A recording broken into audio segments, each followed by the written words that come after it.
చైతన్యానికి ప్రతీకలు. ఇక్కడ ఉన్నటువంటి కాకతీయ యూనివర్సిటీ ఒక తెలంగాణకే సిద్ధాంతాన్ని అందించినటువంటి ఒక గొప్ప కేంద్రం. ఇక్కడ చదువుకున్నటువంటి కాకతీయ విశ్వవిద్యాలయం కానీ, ఓయూ విశ్వవిద్యాలయం కానీ తెలంగాణ ఉద్యమాన్ని ఉవ్వెత్తున తీసుకెళ్లినటువంటి గొప్ప వ్యక్తులు, ఎంతో మంది అమరులు, శ్రీకాంతాచారి గాని, యాదయ్య గాని అలాంటి అమరులను అందించినటువంటి ఒక ప్రాంతం ఇది.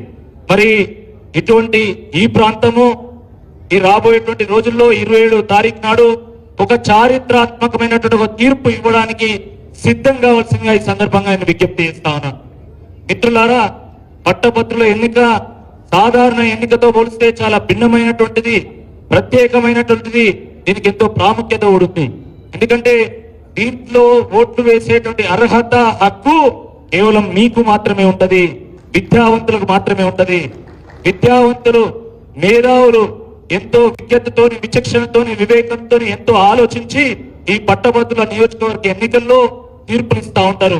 ఆ తీర్పు ప్రతిసారి కూడా ఎంతో స్ఫూర్తిదాయకంగా సమాజానికి ఒక దిక్సూచిని ఇచ్చే విధంగా ఉంటా ఉంది.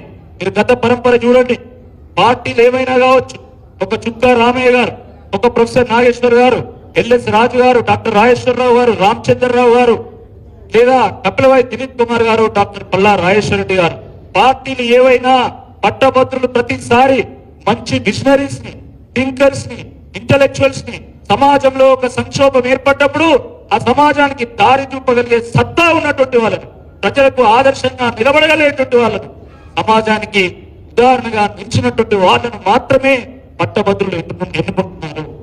మరి ఈసారి కూడా తప్పకుండా ఆ పాత పరంపరనే మీరందరూ కూడా కొనసాగిస్తారని నాకు పూర్తి నమ్మకం ఉంది. ఎందుకంటే మండలి అంటే అది పెద్దల సభ. పెద్దల సభకు మేధావులను, విద్యావంతులను పంపుతారు తప్ప మాయగాళ్లను, మోసగాళ్లను అస్సలు పంపరు కాక పంపరు. పెద్దల సభ యొక్క పెద్దరికాన్ని కాపాడేటోళ్ళని పంపుతారు తప్ప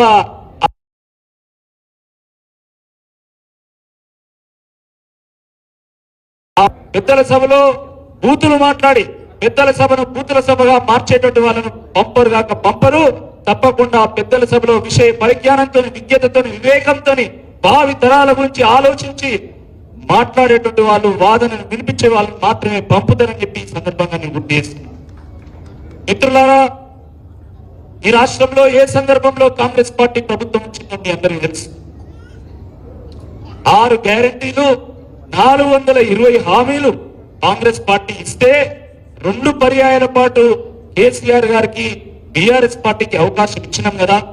సరే, వీళ్ళు అంతకంటే ఎక్కువ చేస్తామని చెప్తున్నారు కదా, వీళ్ళకు ఒక్కసారి అవకాశం ఇద్దామని చెప్పి కాంగ్రెస్ పార్టీకి అవకాశం ఇచ్చారు. సరే, ప్రభుత్వంలో ఎవరు శాశ్వతం కాదు.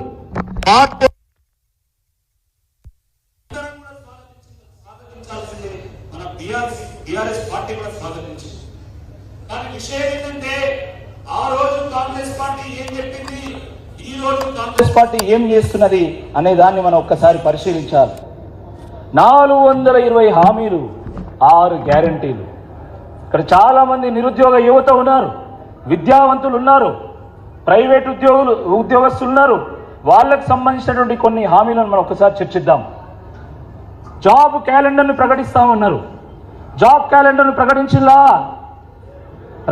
ఇప్పటివరకు 2 లక్షల పోస్టులతోని జాబ్ నోటిఫికేషన్స్ వేస్తామన్నారు. జాబ్ నోటిఫికేషన్స్ వేశారా? 4,000 రూపాయల నిరుద్యోగ భృతి ఇస్తామన్నారు. ఇప్పటివరకు ఇచ్చిందా? మెగా డిఎస్సి వేస్తామన్నారు. వేశారా? ఎటువంటి రుసుములు లేకుండా ప్రభుత్వ పోటీ పరీక్షలను ఉచితంగా నిర్వహిస్తామన్నారు. నిర్వహించారా? ఉద్యోగస్తులకు డిఏలు అన్నారు, పిఆర్సి అన్నారు, ప్రమోషన్లు అన్నారు, బెనిఫిట్స్ అన్నారు. కానీ ఈ దీంట్లో ఏ ఒక్క దాని మీద కూడా కనీసం ప్రభుత్వం ఒక్క ప్రకటన కూడా చేయలే, కనీస చర్చ లేదు. మరి ఈ విద్యావంతుల పక్షాన, ఈ నిరుద్యోగుల పక్షాన, ఈ ప్రభుత్వ ఉద్యోగ ఉపాధ్యాయుల పక్షాన, ప్రైవేటు ఎంప్లాయీస్ పక్షాన ఎవరు ప్రశ్నించాలి? రేపు ఎవరు ప్రశ్నించాలి? ఆలోచించండి.